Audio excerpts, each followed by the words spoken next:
Thanks to viewers like you and sassygamers.com, Bard Rock Cafe can exist, I guess. So, you can find links to Sassy Gamers, our Patreon, and social media stuff in the show notes. Just click. Thanks.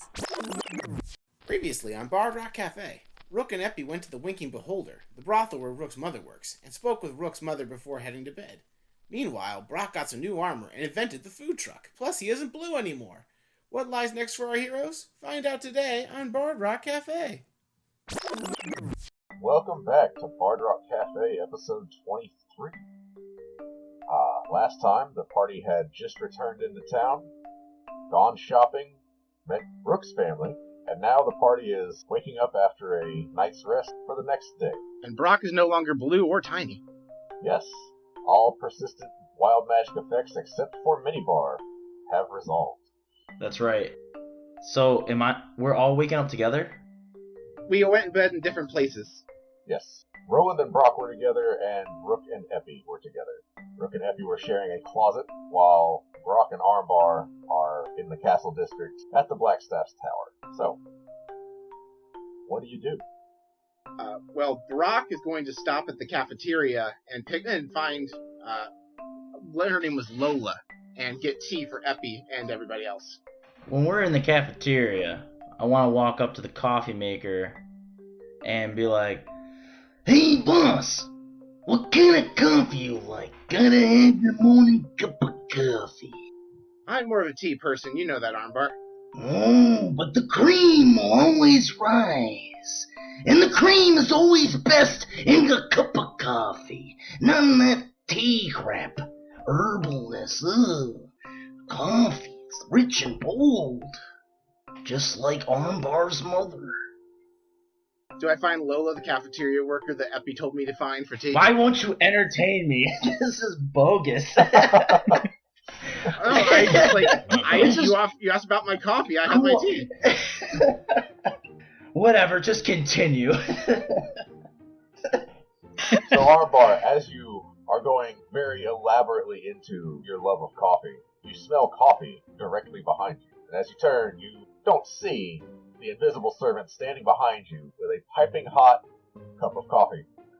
Oh, is that for me? Why, you shouldn't have. And I go to yank it out of his hand. It's offered freely to you. It is an unseen servant, which you are familiar with because you've seen Eppy do that trick. As you taste the coffee, it is some of the best coffee you've ever had. Oh. And that morning soreness that you sort of feel, like, you know when you wake up and it takes a minute to get going? Oh, I know. Yeah, it's gone immediately. The best part of waking up. Must have been that French roast. Oh, yeah. Let's Yeah. go. You're good to go. Oh, yeah! Is Minibar with you? He's got his own mini cup of coffee. Yes, he does. Don't give him coffee, you'll stunt his growth. Oh, yeah! Oh, that ship has sailed. And Brock, as you go through the cafeteria, there's stations set up where you can order whatever you want. You say, hey, do you have any tea? And they offer you, this menu, all these options, Earl Grey, chamomile, peppermint, just all these different types of teas that you can pick from. They prepare whatever you ask for. Wimp. Is the employee serving the tea named Lola? That is important to know. I was told to find Straight Lola. to the point. Okay. If you ask, they do point out Lola and kind of send someone over to fetch her, and she does come over to speak with you. Yes, you wanted to talk to me? Oh, Lola, yes. A dear friend of mine who attended this school some time ago, they said if I ever have tea in the cafeteria here to find you and ask you about your blend of tea. Oh, who told you? My dear friend Giuseppe Von Burst. I know they're out of town at the moment. They told me, Brock, if you ever are in the Blackstaff Tower, ask Lola about her tea. I see. Well, I keep a little bit in the back. I'll go and make some for you. Thank you so much. I appreciate it. It'll be a minute. I have to actually have it steeped. So, just go find yourself a seat, and I'll bring it out to you. Don't tell anyone else about it. It's my specialty. Of course, I wouldn't think anything else. And if I could actually get 3 cups to go. I'm bringing some to some friends. Oh, I see. Well, I'll just prepare my whole stock. Oh, thank you so much. She kind of just shuffles back to the back. There is ample seating. People are awake. Most people have their noses in a book. It is a wizard's tower. But there's people that are just chatting amongst themselves. You and Armbar do find a seat without too much trouble. Epi and Rook, you both wake up in Rook's room. You did manage to sleep. It was unusually quiet from what you have experienced in the past, Rook. Okay, that's interesting. I don't know what you were complaining about. It slept great. I feel like a cat curled up on a couch. It's very comfortable. I don't really want to get up. Oh, I'm not really complaining. It's just interesting. I'm glad you got a good... Rook stretches! Alright, but what about some breakfast? Eppy's just kind of turns a little bit over. Alright. You have my attention. What sort of breakfast do they have around here? Actually, I was meaning to talk to you about that, Epi. Eppy kind of sits up. You see, today you are going to find out something extremely important to me. And that is my favorite breakfast. And it's here. I don't like many things. This is a brothel. And as you may imagine, they will use a lot of honey. And of course it's going to be good stuff. And man, honey's in a lot of stuff. And a lot of breakfast stuff, so get ready for a good time, Epi. Rook, It's kind of cool. I get to share it with another person. this is literally the best news I've ever heard first thing in the morning. I'm also happy that you get to share this with me. Honey, you say? I'd be petrified. Yeah, the infused kind. Oh, this is gonna be so nice. Do they have real tea, or is it like Brock brands water with flavoring? What we have is real, but more of the fruity stuff, you know. Epi cups your face in his little hands, and he's like, I'm sold. Take me with you. Alright. So I guess we kind of straighten ourselves up and make our way down towards the kitchen. The minute you leave the room, you smell all of the aromas coming from the kitchen. Baked breakfast, pastries, and goods, things meant to, for a lot of the people at this establishment, this is their meal before they crash for the day. But it's also meant to help you wake up.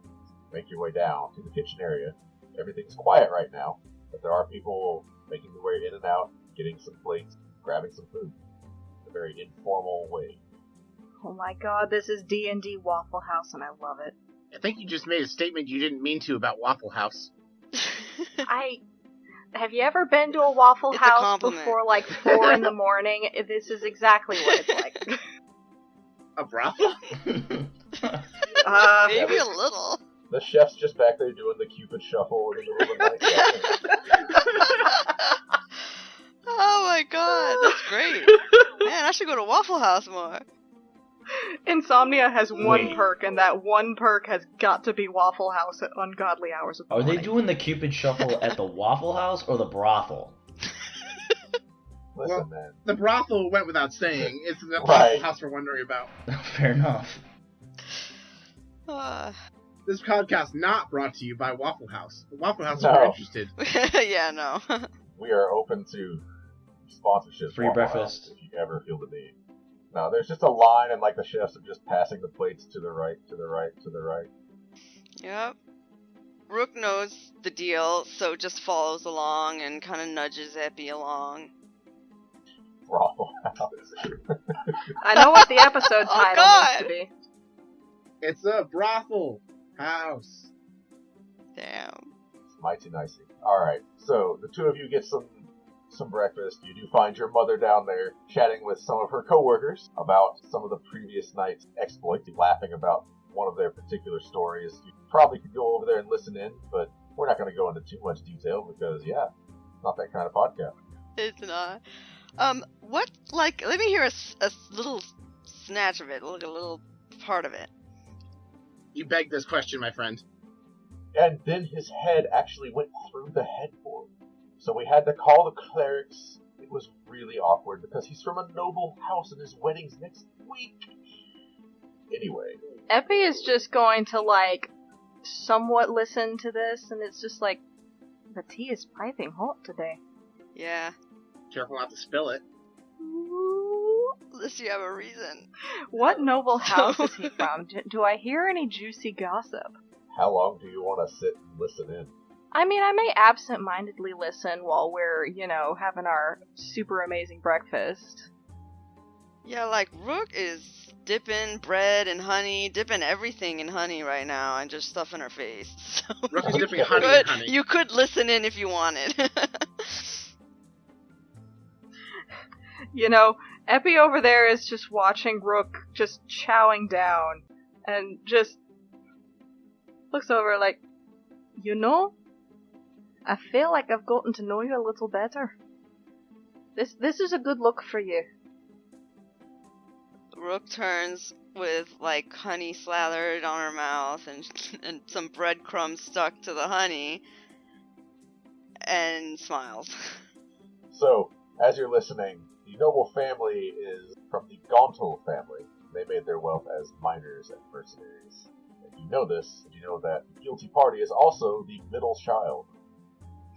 Epi kind of snickers and leans over to Rook. Is it always the middle child, or is that just how common is the middle child causes trouble thing? Well, it's kind of a stereotype, but I guess they're the really needy ones or whatever who need a lot of attention, so they're here a lot. That makes sense. I mean, parents only have so much attention span. You get a whole bunch of them in a row. Yeah. Sometimes it gets a little bit tight. At least you're an only child. I mean, you get your mother's full undivided attention. My apologies, but also congratulations. I guess. So, as the two of you spend your breakfast hearing all sorts of amusing stories and also educational in a way, Nadir. To all our listeners, I would like to introduce Toshira, who plays Hello. Nadir. So, Toshira, would you like to introduce your character? Sure. Sitting at one of the tables around the kitchen area is a very old elf sitting with a sort of comically large book sat out on the table, with two other smaller books, probably from a local library, sitting on kind of the corners, and he's flipping back and forth between pages, writing things in his own larger book. I forget, is anybody else in this party actually an elf? I'm a half-elf. I think Rook's a half-elf, right? Rook is a half-elf. Yeah, half. On the mother or father side, that's my question.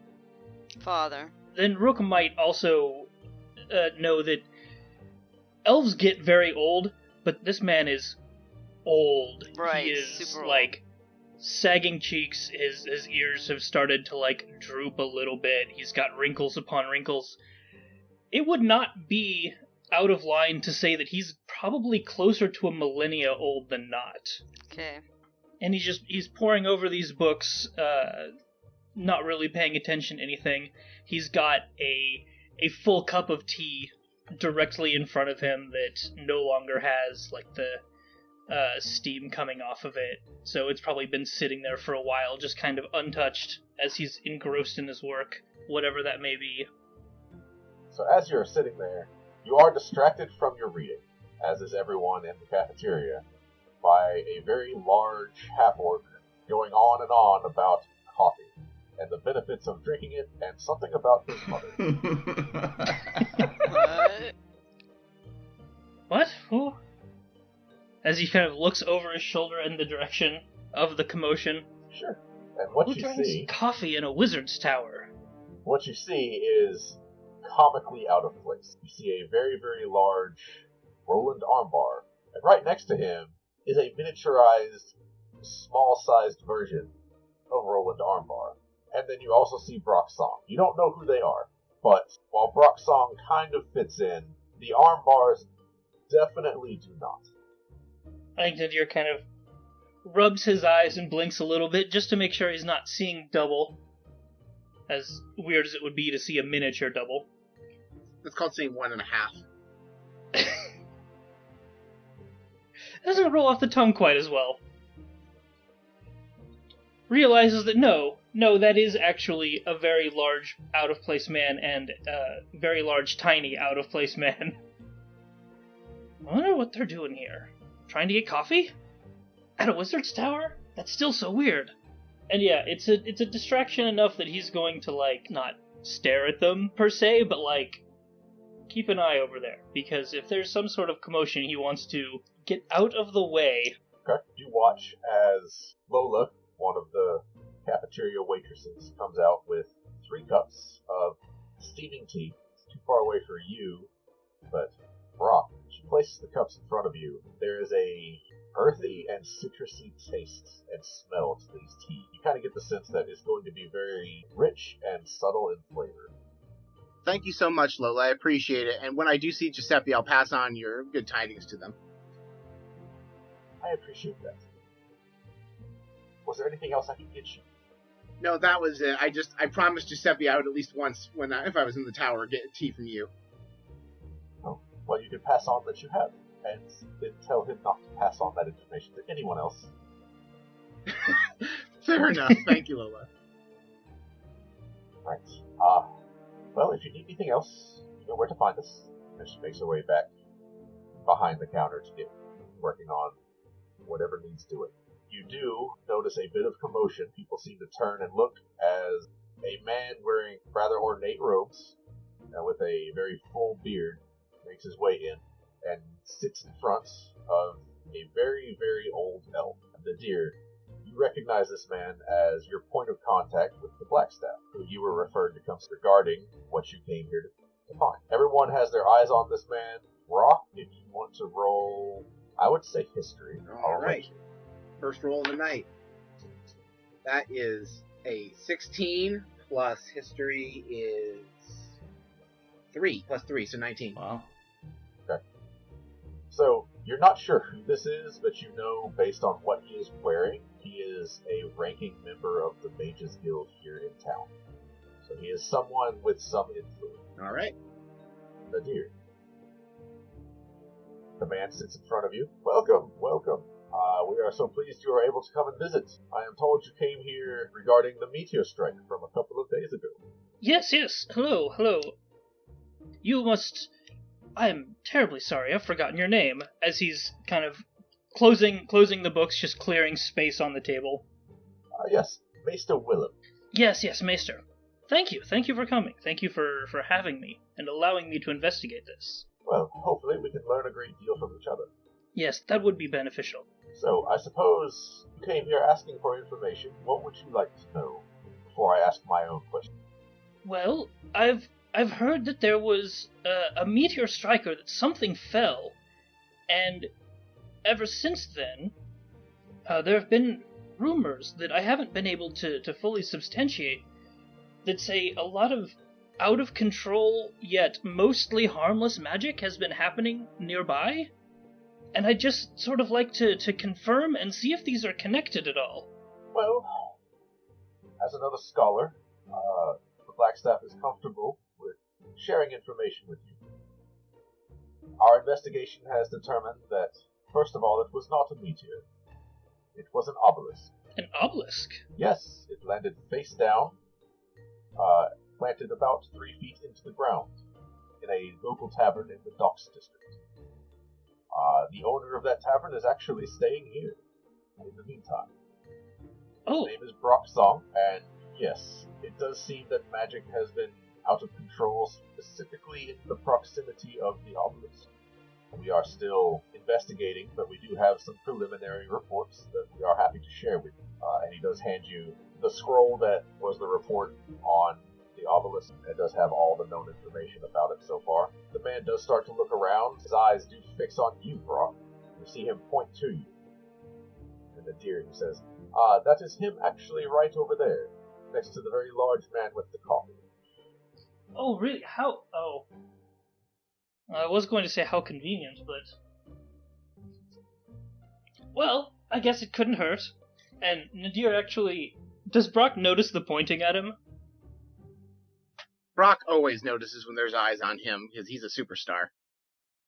Oh yeah. Okay. So Brock just like, gingerly waves and comes over, is like, "Can I help you, gentlemen?" Yes, are you Brock's song? Yes, I am the Brock song. Oh, the Brock song, apologies. Yes, of the Waterdeep songs. Sure.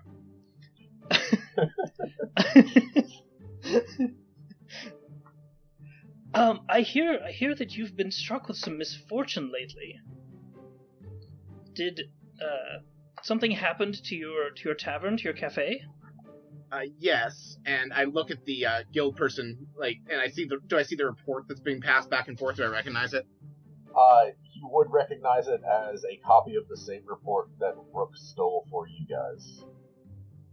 Yeah, so it was struck by an object. I don't know how much you already know about it, but yeah, it's still sitting in my basement. Oh, this is a little bit forward, but I'm here because of it. May I see it? That would be fine by me as long as it's okay with the black staff. I've only had close friends come to my cafe, people who are a part of the business. I don't know if they want people poking around. Yes. Also, how rude of me. I never introduced myself. My name is Nadir Amber, and I am a scholar, I guess you could say. I'm just here doing research out of, well, mostly personal curiosity. Pleasure to meet you, Nadir. This is my associate, Rowan Armbar. Glad to meet you. Yes, likewise. This here's Minibar. Say hello, Minibar. Hey, how you doing? Delightful. Want some coffee? This is everything I wanted out of this. Carry on. Oh, it's got the best flavor. A French roast, dark as night, with the best kind of cream. Because the cream always rises to the top. Isn't that right, Minibar? From the mystical land of France. Are we still talking about Minibar? No, Miss Armbar from the This Mystical is Land. regular Armbar. That's regular Armbar voice, and then I try to like go a little bit higher with the mini bar voice. No, Minibar's from the mystical land of a wild magic surge. Ah. He's my little man. I don't know what I'd do without him. Anyway, that is one of the things that we have discovered about the object in my basement, is it gave certain people wild magic, including the two of us. I was until this morning blue, and I was also for a number of hours approximately 6 inches tall. Oh. Misfortune follows you, doesn't it? Yes, sometimes quite literally. As I put my hand on Brock's shoulder and smile. Is the report something that he gave me to kind of keep, or do I need to give that back after looking it over? So the report is a copy. You are free to keep it. Okay. So I've kind of pocketed that and turned to the guy whose name I've already forgotten. Maester Willem. Maester. Yeah, thank you for this. Is there anything that I should know that isn't in this report? Well, first of all, Brock, I appreciate your willingness to cooperate. Nadir is another scholar from distant lands, and the Blackstaff has already given her approval for him to be included in any investigation into the obelisk and its nature. So, any new information, feel free to share. Nadir, unfortunately, this is all we've had time to find out. Our focus has been on cordoning off the area and keeping things orderly as reconstruction is starting on the tavern. Currently, we are keeping one of our own mages down there and several guards, But as you have permission to interact with the obelisk, they will not give you any trouble. All right. And I actually do have new information I wanted to share with the Blackstaff about the obelisk. Should I convey it to you, or should we meet with her directly? At this, Maester Willem kind of, his attention is on Nadir, and it just shifts immediately to you. You have new information. Yes. The Blackstaff has asked that she be kept abreast of any new developments. It is first thing in the morning. She is still having breakfast. I think she will understand the intrusion. If you would like to come upstairs with me.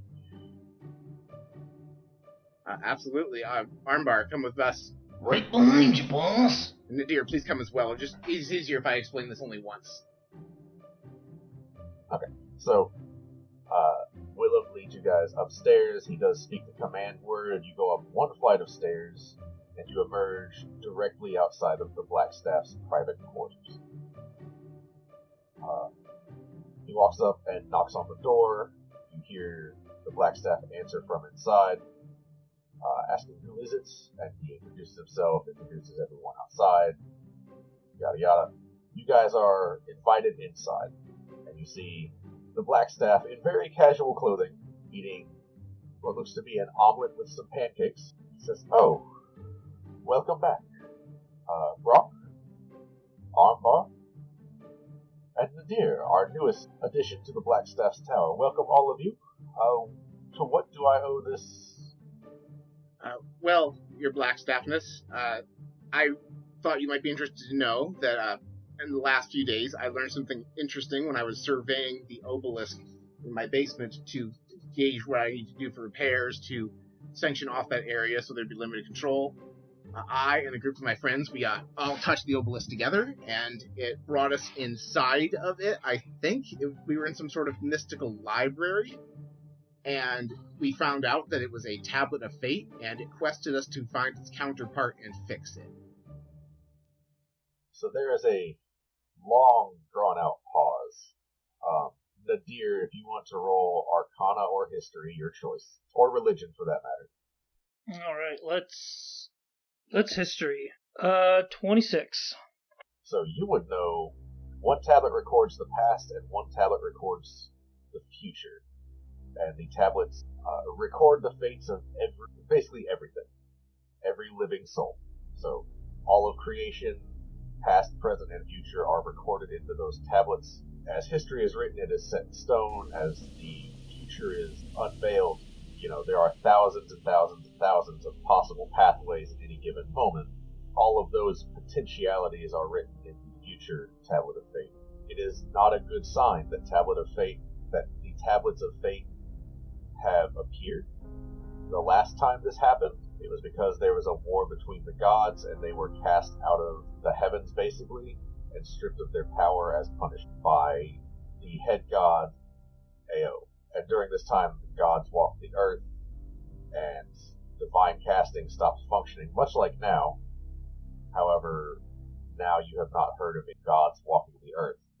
Oh, except the one time, there was one instance where Malil did show up to randomly help me win a bard off. So Malil also appeared, like, the same night I found out it was a Tablet of Fate. Malil also just showed up, so I also had contact with a god for the first time since this started too. The Blackstaff has several scrolls open, and there are unseen servants on either side of her writing. She is also scribbling in her own journals. Maester Willem is also listening with just rapt attention. They share with you basically everything that Nadir you already know on your own. And you are able to actually supplement some of what they say with your own knowledge, because that was a very big deal event that you lived through. Wait, Nadir was around the first time this happened? Yeah, it was. Apparently. Interesting. Nadir, you have seen quite a few world-altering events in your lifetime, but that was one of the bigger ones, where the gods were cast out of the heavens. Oh boy, we're in for fun times again, then. He does not say that aloud. And there is one more thing I just share with you. When we went inside of it, and it quested us to find its counterpart, inside of the library, inside the obelisk, you could look up the You know how the obelisk tells the past of anyone who touches it? You can read it, and you can see your own history. Well, when you're inside of it, you can look up anyone's history. It let us inside of it, and I looked up where the other obelisk was. It's on another plane somewhere, but I don't know where. And I described what I saw last episode with the icy mountains and the frost giants, the old woman and the wolves. And I got the impression from when I was reading the book for the other obelisk that it was in another plane. So I think that because I also saw signs of decay and wear and tear, I don't think it'd be a good thing if the Tablet of Fates were to break. I believe it would be pertinent for me to be able to find a way, either with your help or with the help of someone you might recommend, to figure out what plane it is in and journey there to find this other obelisk and figure out how to repair them. To the best of my knowledge, that's all I have no more truth bombs to drop. So above game, I think you pretty much covered it. So the Black Staff, she finishes writing in her own journal, closes it, and just her food is pushed aside. She just crosses her arms in front of her and seems to be thinking for a while. Finally, she says, "Well, there are only a few planes that would match that description. Give me some time and let me do some more specific divinations and see if I can figure out where exactly it's located. Give me a day. I should have something. In the meantime, Nadir, I know you wanted to interact with the Tablet of Fate. I don't know. This is not something that's happened for quite some time. Last time was not good. Go to the Tablet of Fate, see if you can find anything that might help us." Yes, that is the plan now. Since this has happened before, maybe we can make things not quite as bad this time around. Maybe. Maester Willem does say, "It is promising that you contacted Melil. That indicates that perhaps gods don't walk the earth just yet. Perhaps this time is different. Try to find something of use. With your many years of experience, perhaps you will find something that we just don't know to look for." Yes, I'll share anything I find with you. Well, if there's not anything else, please leave me to my work. I have a lot to do, all of a sudden. Of course. Thank you for your time. Yes, thank you. Your Blackstaffness? And he kind of glances over at Brock. Is that right? That's not your real title, is it? Lady Blackstaff, perhaps? You see a twinkle in her eye. She says, "I think I'm fond of it. I may have to change.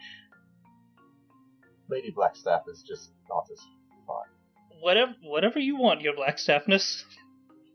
Maester Willem does escort you out of the Blackstaff's chambers. The doors shut behind you of their own volition, and you descend the stairs back to the cafeteria. Brock says, "Why don't we grab our breakfast to go, and we can go to my cafe, and you can examine the obelisk up close." Yes. I'll lead the way, sir. We embark. Rook and Epi, Yes?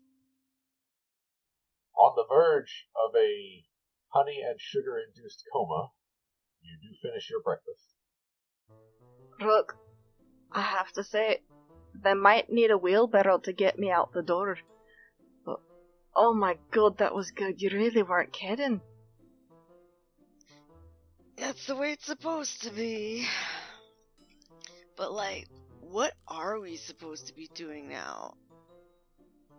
I don't know. I may need a little bit more coffee if I'm gonna get going. At the mention of coffee, now very greasy-looking chef comes up and just puts a cup of coffee in front of you. It smells like coffee. It tastes like Folger's instant coffee. Legit. With just a little bit of the grounds in the bottom of it. Like, this is not the forte, right? Because most of the staff are going to sleep, whereas you're trying to wake up. So you're one of about 5 people actually drinking coffee right now, and not sleepy time tea. I take a sip out of it, and I'm just like, that'll put some hair on your chest. I have to think that's how they get rid of some folks. I'm gonna leave you with that coffee for a sec. I'm just gonna say bye to my mom. If I don't go and say bye to my mom, she's gonna come and say bye to me, and that is always way worse. So just give me a sec. Honestly, I kind of want to see it. Good. It's a mug, right? I mean, it would be funny. How long do you have to sit here before she comes down? Like, are you dead? Kind of thing? Like, what's the time limit we're looking at here? Rook! Not very long. Hi. Hey, Mom. Good morning. I hope you slept well. I tried to keep really quiet. I mean, you did a good job. I know. I'm so happy you're back. So, what are you going to do today while I sleep? We're gonna meet up with our friends, our group, and, plan it from there. Rook just shrugs. Whatever.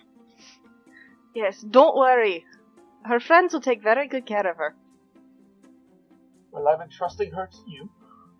It was so nice to meet you, Epi. And she just kind of scoops you up and puts her hands on both sides of your face and just gives you a kiss right on the forehead.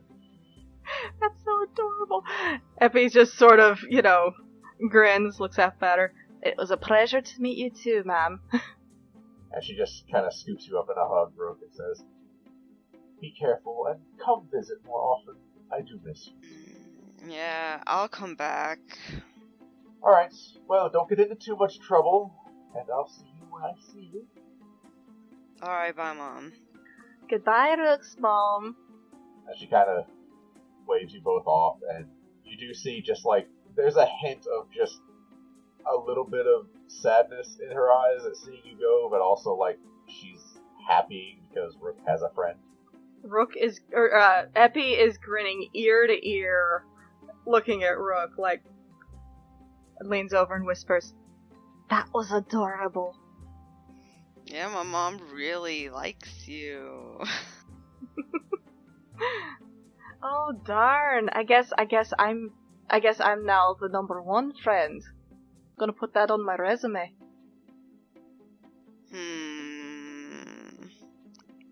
So Rook snuck a bread roll, and she calls out Fairy.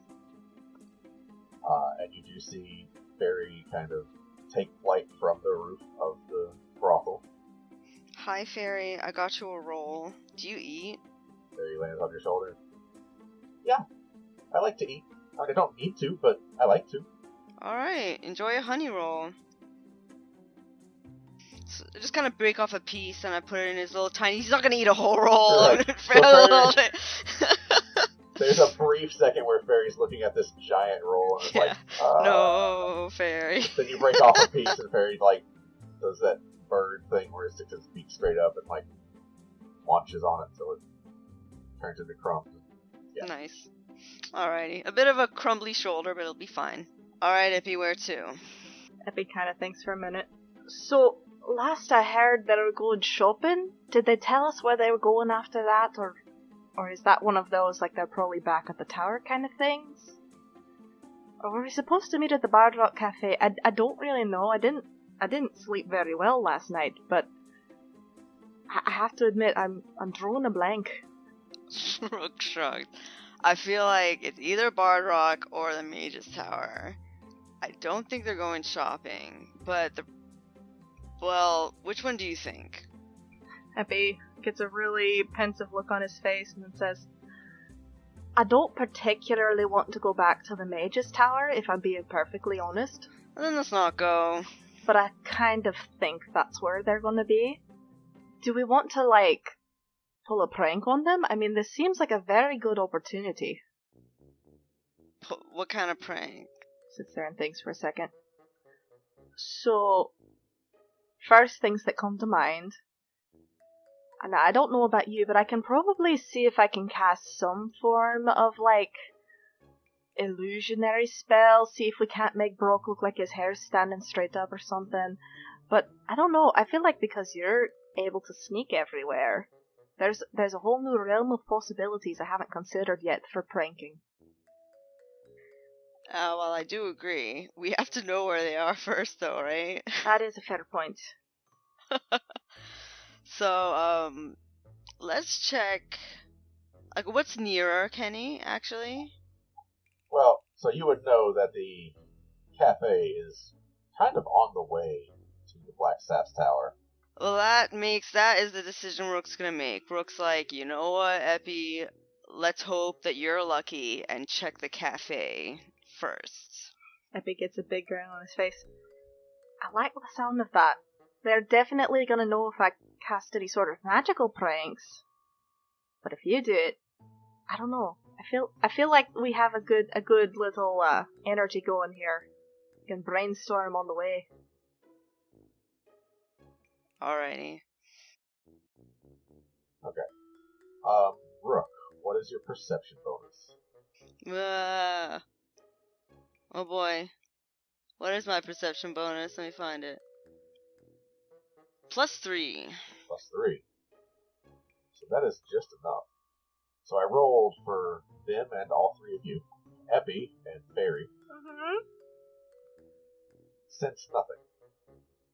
Oh boy. Rook, you hear nothing, but you just catch, like, the barest brush of your coin pouch being lifted. What? Epi! Oh. Check your stuff! Check your stuff right now! I check my stuff right now. Epi has her stuff? Has his stuff? Yes, Epi has all of his stuff. God damn it. You do catch a glimpse of someone seemingly trying to fade back into, like, the surrounding passerbys. You have eyes on this person. Also, you feel wild magic surge around you. I need you to pick a person. Some rando right next to the person that took my stuff. Is that okay, or should I pick somebody that I know? You can pick whoever. Okay, I'm picking a person literally right next to. Okay. So, this rando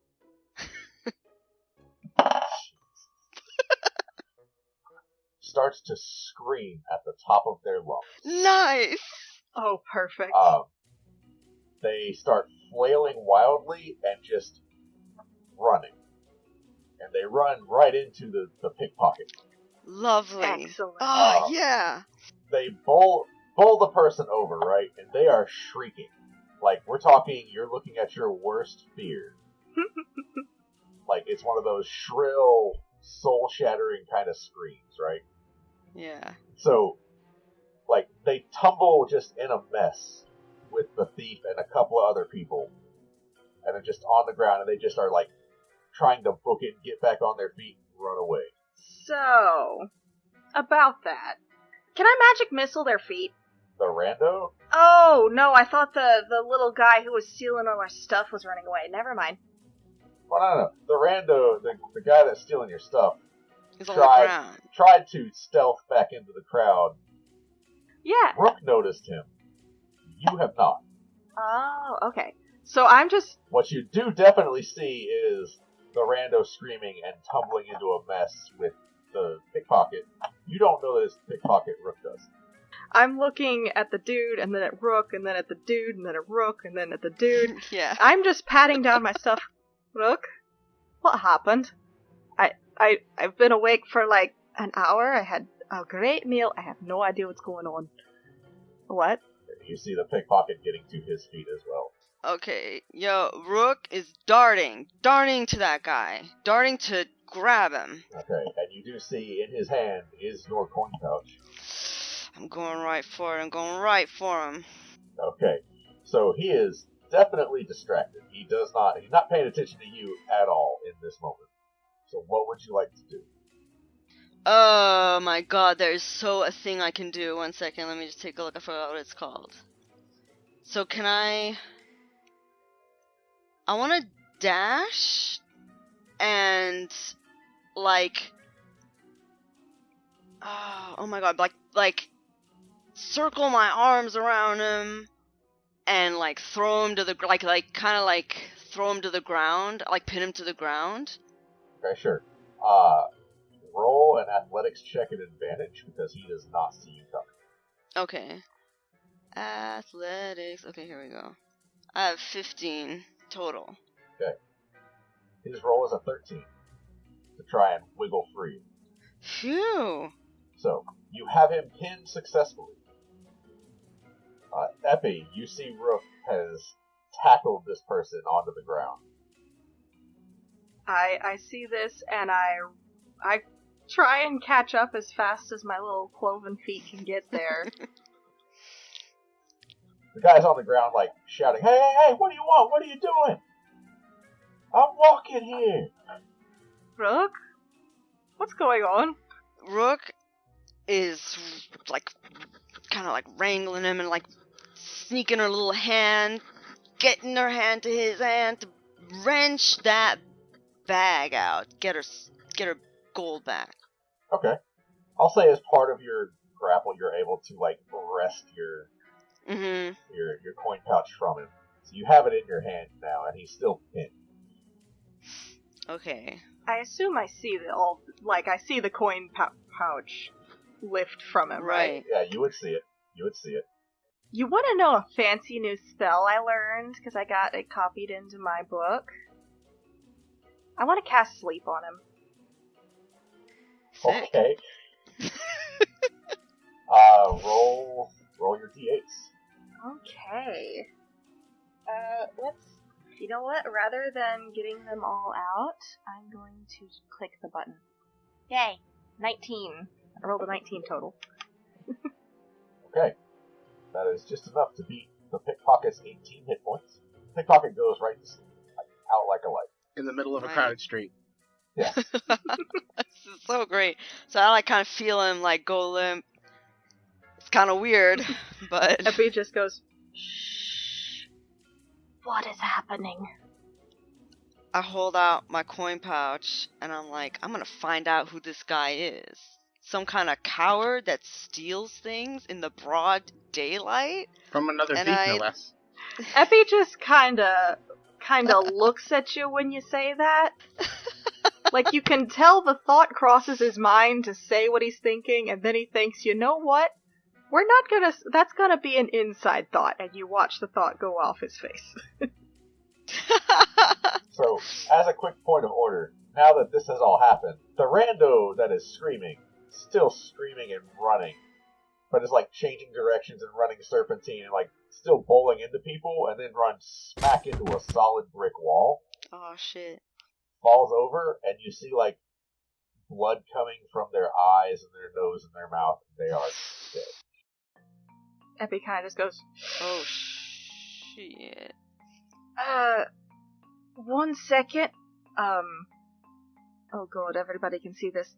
Alright, be right back. I'm gonna go over there, and, I'm gonna cast Gentle Repose on him. Wait, no, I'm gonna cast, not that one.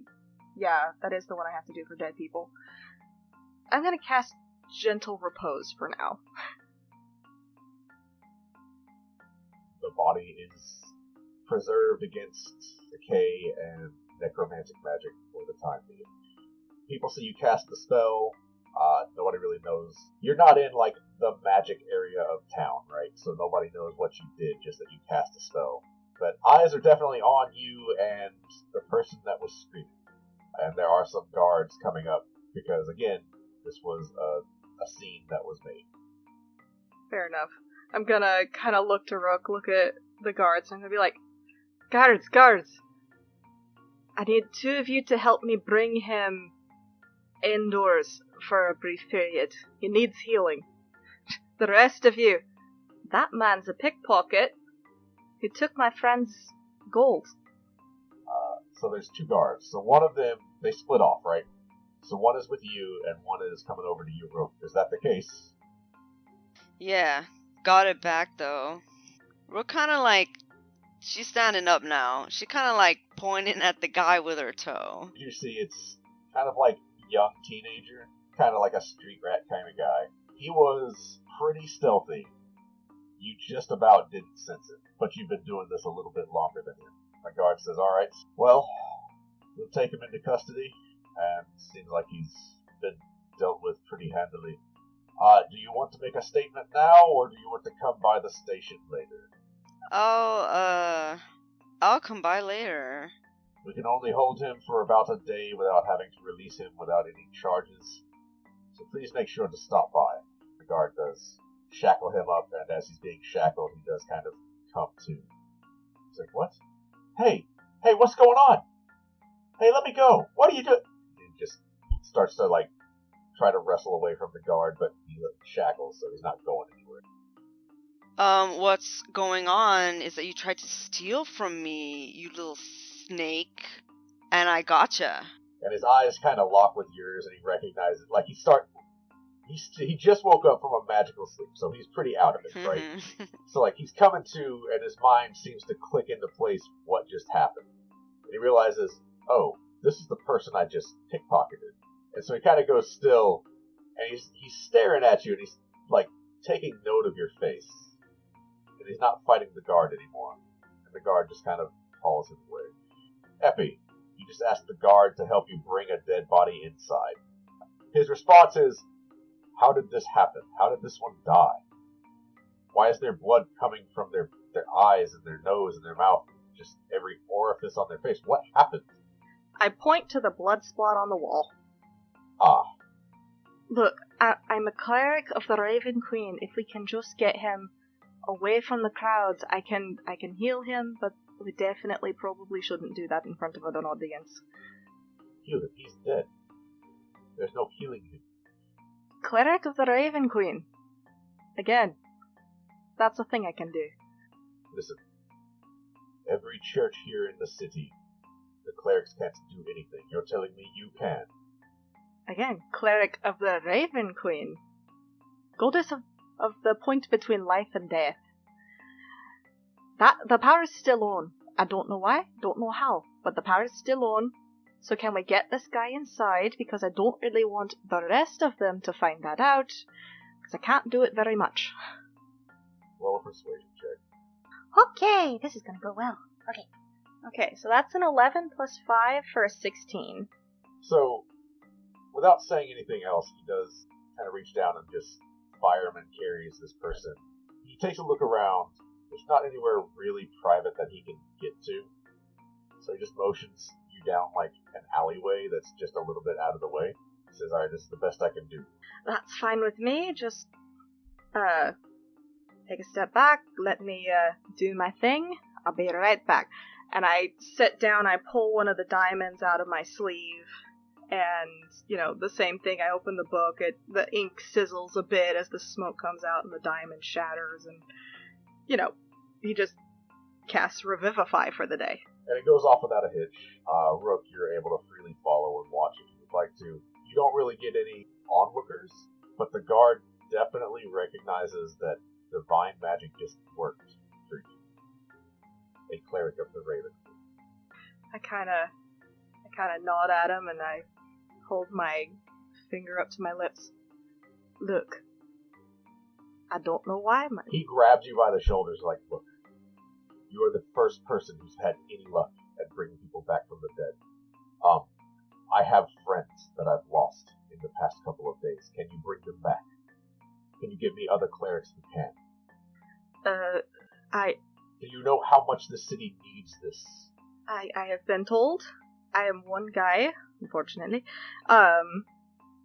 So, has anyone cast Gentle Repose on them? Are they, have...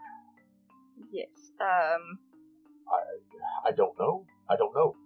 Let me look at the Revivify spell right quick. I'm trying to think. I only have, a short amount of time to cast that, right? So, with yours in particular, you have within the past day. Okay. So I look at him, I'm like, alright, I can only cast it once a day. It's very taxing on this end, holy magic going out your fingers is difficult. I'm a twig. Did they die in the past day? One of them, yes. Does Gentle Repose work on them? If they died in the past day? I mean, Gentle Repose, just however long ago you died, it stops the timer, right? Okay. Gentle Repose is you can't be raised from the dead, and the timer is stopped. So if you died 30 seconds ago, you died 30 seconds ago for the next 7 days. Okay. And I'm just gonna look at this guy, I'm like, alright. Look, I can preserve 2 of them. I can only cast that spell once a day. It's again very taxing. But it's 2 diamonds worth 50 gold each to be able to cast it. That's the only way I've been able to do so. Okay, that's fine. Oh wait, it's diamonds worth 300 gold because I can read. Right. I mean, he doesn't know that. Fair enough. If Rook is within eyesight, I'm gonna look at Rook and just, I'm there, there's yeah. a slight look of panic on his face, but also one of those, like you can almost see the dollar signs. But also, oh god. He says, all of the dead and wounded have been taken to the spires of mourning, the temple to Lathander up in the castle ward. Please go there whenever you can. I will send word to have them. What was it? Gentle repose, if they're able. Gentle repose. Yes. I'll let them know. I'm going to go there right now, please.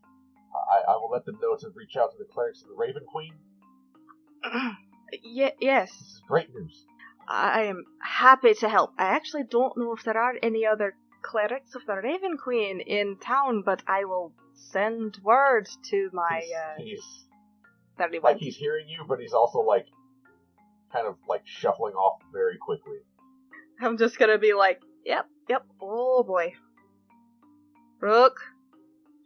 Mm-hmm. I might have some jobs to do here the next couple of days. Good news. Uh-huh. Diamonds. Bad news. They may know I can cast Revivify now. Yeah. You got yourself into some stuff now, Epi. It's fine. I mean, to be fair, I am, studying this because I would rather not have people, dying from freak accidents when they run into walls. But I can only cast it once a day. And I don't remember hearing you saying that, or did you, and did I space out again? No, you're good. This may be the only time you've heard him say that. So, yeah, this is gonna be a lot for you. Are you gonna go now? Well, see, the thing about Gentle Repose is it kind of puts a pause on it, so if they've been dead a few days, they're still gonna have been dead a few days. Maybe we should go find our team, because I don't know about you, but I would love to have somebody who looks like Roland Armbar between me and everyone else who's about to find out what I can do. Exactly. I think that's a great idea. Let's get going. Yep. Let's do that. And I pull my cloak down over my head. Okay. The person that you revived has not gotten up. They are sitting there catatonic. I kind of look back at the person. Hang on, we should probably at least explain to him that he's not dead anymore. I kind of go over, I put a hand on his shoulder. Hello! Are you feeling better? He is mumbling something under his breath, but she can't make it out. Kind of. Does he look hurt still? Nope. Seems fine. I mean, he has 1 hit point because revivified, but, like, as good as can be expected. Do I still have a health potion? I think I still have a health potion. You would. I just sort of put 1 health potion into his hand. I'm like, you drink that, buddy. You go home. You get some rest. You had a rough day, a rough morning. Call in sick to work today. You're gonna be okay, buddy. Double thumbs up. So I walk away slowly. Doesn't really respond to you. Just mumbling under his breath. Rocking just slightly. Is he saying anything particular? Can I hear him? Like, it is a really low mumble, right? Like, you get the sense he's probably saying something, but it's nonsensical. And, like, you can make out, like, maybe a word here or there. You catch things like darkness and mouth and run. That's it. Like, Okay, he's having a very rough time of it. I'm gonna let him sit there for a bit, I think. So do the two of you stay with him? Do you head back to Bard Rock? I'm gonna kind of lean over to Rook. So should we leave him like that, or should we bail before the consequences of our actions catch up with us? Maybe there's someone who'll look at... I mean, there's gotta be someone around who'll, like, know him? I don't know. Maybe someone will look out for him if we tell them about him. Someone must have noticed him. That's fair. I'm gonna kind of look out in the crowd. Is anybody looking for ex-screaming guy? Well, at this point, like, at least a couple of people, because you were seen going into the alleyway, right? And they've seen the guard leave, but not the rest of you. So there's, like, curious heads peeking around the alleyway. Perfect. I'm gonna turn to them. Alright, so you all saw him run into the wall. He's having a bit of a time of it.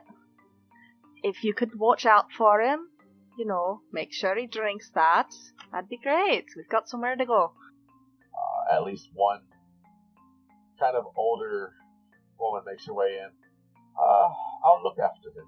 Basically volunteers to, like, get him to a temple nearby. Excellent. I shake her hand. Thank you very much. I appreciate you. And I'm gonna grab Rook, and I'm just gonna be like, alright, let's get out of here. Come on, let's go. Rook follows. Sometime today I have to go see the castle guard. Gosh. Epi kind of thinks for a second, leans over. So they said they'd have to let him go after a day, right?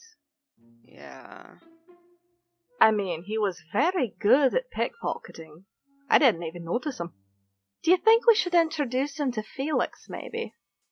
Or introduce Felix to him. We could get a scouting fee. It's not a bad idea, but we have to have Felix find us. And he doesn't need us right now, I don't think. Let's hope that he pops up soon. I'm just gonna look behind out of habit, because this man seems to appear every so often when, like, it's like Beetlejuice. You say his name enough times, he shows up. Right. You don't see Felix. Okay. So I'm gonna follow Rook where we're going. Yeah, off to the cafe. Yeah, so without any further interruptions, you do make your way to the cafe. You get there a few minutes before Brock, Armbar, and Nadir. Doesn't look like they're here. Sorry. Just because you are physically closer to them, to the cafe, than Castle District. So is there anything... I mean, I'm talking like 3 to 4 minutes. It's not long. Okay. Is there anything you would like to do? I guess because I'm not sure where they are in the whole busted place, so I just kind of look around, check out what... Yeah. Seems like business as usual. Construction has not begun yet, but you do see somebody, like, walking around the cafe, like, making notes. You kind of recognize it as one of the members of the Builders Guild. Seems like they're making notes of where to start and what's going to be needed. Epi sits down for just a bit, like on the stair steps to it, or nearby it, or on a curb. Whatever is convenient. Epi just needs to sit for a second. Epi has his cowl pulled forward. It's one of those, like, oh god, he got a full look at my face. Rook, you can probably see there is a slight moment of panic going across this young tiefling's face. So Brock, Armbar, and Nadir, as you arrive, you see Epi and Rook kind of sitting on the curb, with Epi looking very distraught and hiding his face as best as possible. Epi, Rook, good morning. And Brock hands them each a cup of tea. Lola said never tell anyone about her tea again. Let's cheers, everybody. Good morning. Morning, Armbar. Epi Morning, takes mini hold Armbar. of the tea. Thank you. That is real, genuine, honest-to-goodness. I didn't use prestidigitation tea, just for you, Epi. Epi looks at it. Epi smells it. Epi recognizes. Epi looks at you. Oh, I know what you did. So, He takes a long sip out of it. How do you like Lola?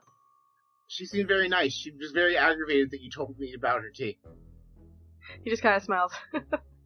Yeah, I bet she would. I'd like to know if Epi recognized that there, or realized that there was a mini armbar booger in her tea. Can I roll perception? Yeah. Okay, I did not know Wait, there can was. I roll perception? Because I was the one in custody of that, and I want to know how he pulled that off. It was minibar. Gotta watch out for him. Yeah, he's A little sneaky. sneaker. Rook also gotta watch out. He's a little sneaker. Oh, poor Minibar. He did his best, but I rolled a 19. Plus 2. Armbar. Roll sleight of hand. I'll say that. Alright, sleight of hand. We got an 18. Okay. Just for grins, Brock, go ahead and roll perception. That is 16 plus 2 is 18.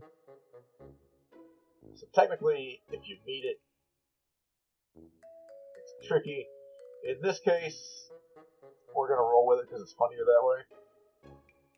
So, Epi, as you're taking your first sip, you notice you have about a half a second to react. I stopped drinking it for just a second. Do I know who has done this? You have no clue. I look at the goober that is in my tea. I look at Brock. I look at the goober that's in my tea. I look at Brock. That's just cruel and unusual. What are you talking about? First it's a tea of lies, and then you have tainted the holy brew. I have done nothing. You're a terrible liar. I'm actually an excellent liar, but I'm telling the truth. I show him the cup. Tainted brew. How could you do this? Maybe that's the secret. I give a dirty look to the arm bars. Either Lola didn't like me, or someone tampered with your tea when I wasn't looking. I'm gonna roll an insight check even though I know he's telling the truth. I just want to see if I roll, like, really terrible. That was a 7.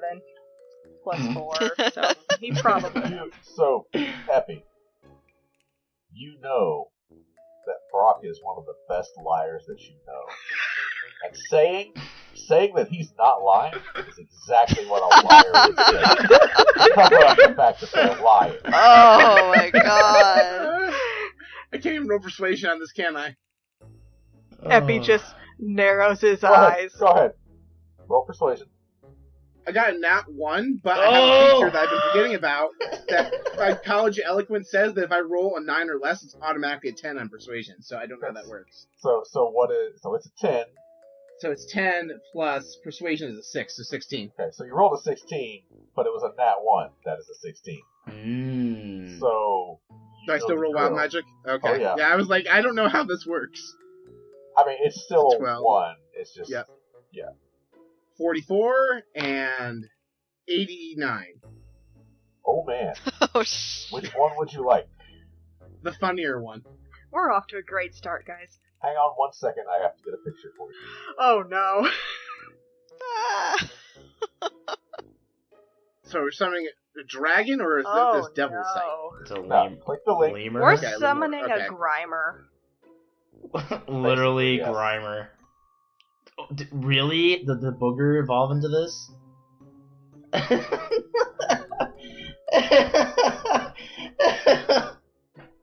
Actually, Oh yes. my god.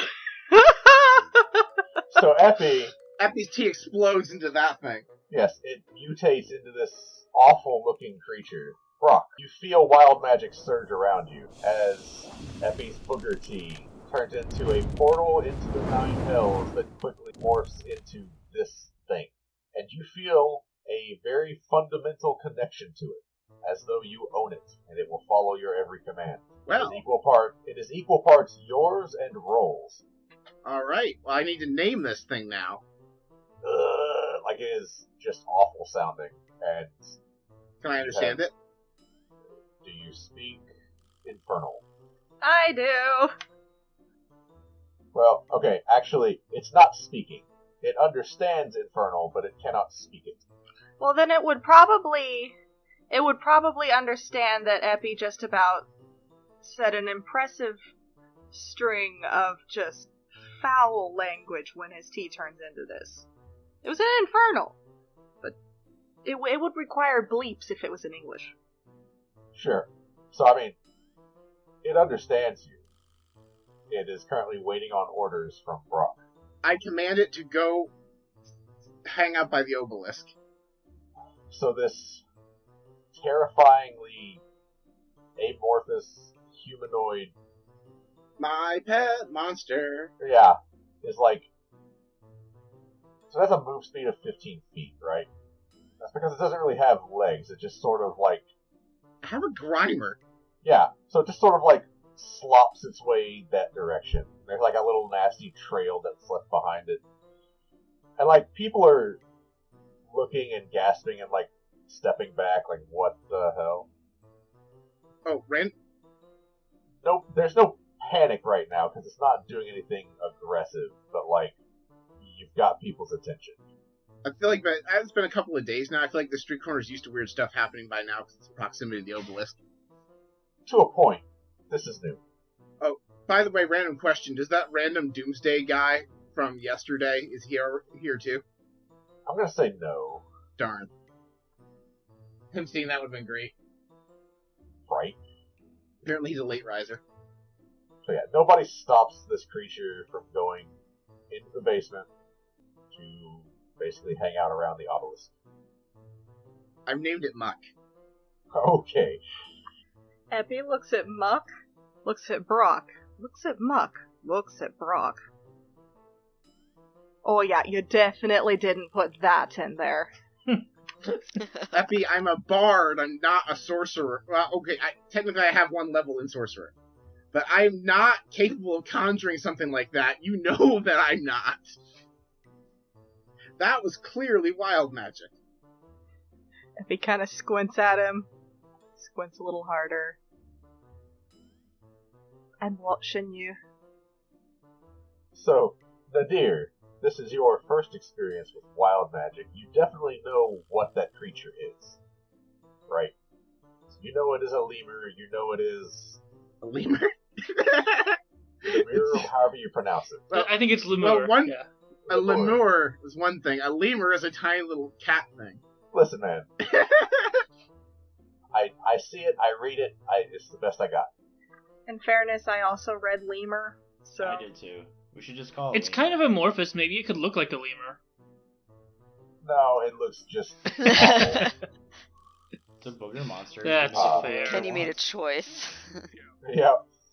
But you would know that this lemur is basically just a twisted, condemned soul that died and went to hell, and is the lowest form of devil. And is now brought back by tea. Yep. Epi kind of... I think he just kind of... He's a little bit shocked at first, but then sees everybody else not particularly panicking, calms down, and just... That was wild. Literally, it's that's a thing that's been happening to... Well, not that specific thing. Has been This those kind of specific things. thing! How many of these do you have? Well, until yesterday I was blue. I was 6 inches tall last night. I had a rain cloud follow me around a few days ago. Just to name a few things. This is going to happen to me once I investigate, isn't it? You'll get used to it, buddy. And slaps him in the back. He stumbles forward a bit.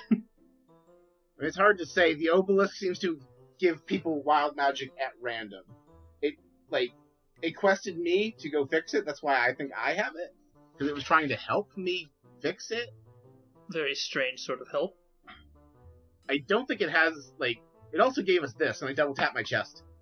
The deck appears in your hands. There are currently... you currently have... Sorry, I was double checking my notes. You currently have 6 cards in the deck. I give you the deck of many things.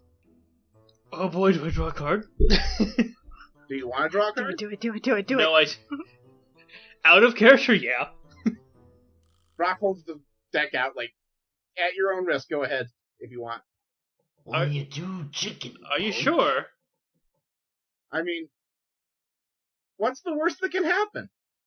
Like, I mean, besides an Avatar of Death showing up to try killing me once. That happened when I drew from the deck once. Well, we're also very close to a thing that's causing wild magic. Do we know how these will interact? It was fine last time, more or less. Oh, if it was fine, then sure. And he pulls the 4th card from the right. Oh, bad choice. Oh, I would have went with the one on the left. Now we're waiting for Kenny's big reveal. What card did Nadir pick? Yeah, I remember. I was not happy with my pick. Nadir, you draw the Jester card. Oh. You gain 10,000. You can choose. You can gain 10,000 experience, or you can draw 2 additional cards beyond your declared draws. Wait, how would that work? Are you guys using benchmark? I feel like it just means you'd level up. Well, I am running it my own way. So, in short, the experience would not go just to you, it would be divided among the party, because different levels is difficult to complicate. Right. That's kind of why I didn't want to pick that. But if it's distributed amongst us, then yeah, sure. Let's all get smarter. All of you level up to level 5. Sick! Fuck yeah. You are all, like, pretty close. This definitely did it. Brock now has 20 charisma. Whew. Man, I need to think about leveling up. I think this means I may actually be able to cast 3rd level spells now. Yes. Excellent. I'm gonna make so many diamonds, you guys. I should also mention that while all of these conversations are happening, Epi kind of looks at the bottom of his cup.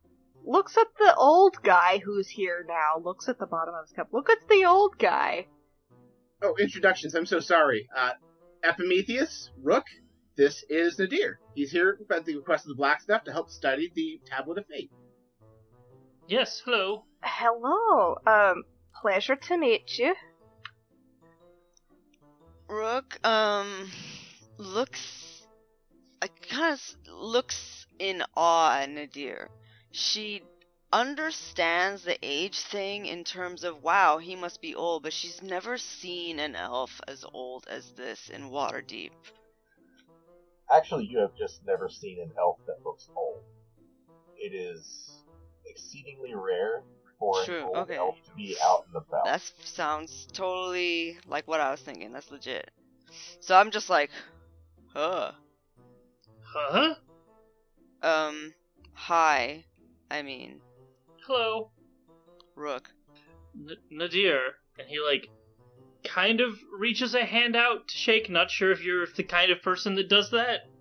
She takes a second, but then she does it. She shakes it for like 1 second, and then she just like snaps her hand back like a cat does. Okay. You get 1 shake. Yeah, That's exactly. Yeah. Oh, okay.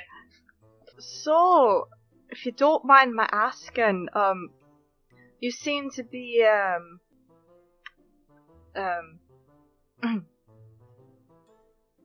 you're rather sprightly for your age. Oh, thank you. I do get around. I think I just haven't given my bones a chance to atrophy. At your age, I'm sure that's a very wise thing to do. I lean over to Rook. I didn't know elves got that old. Rook, like, kind of like nods, like, yeah, I get it.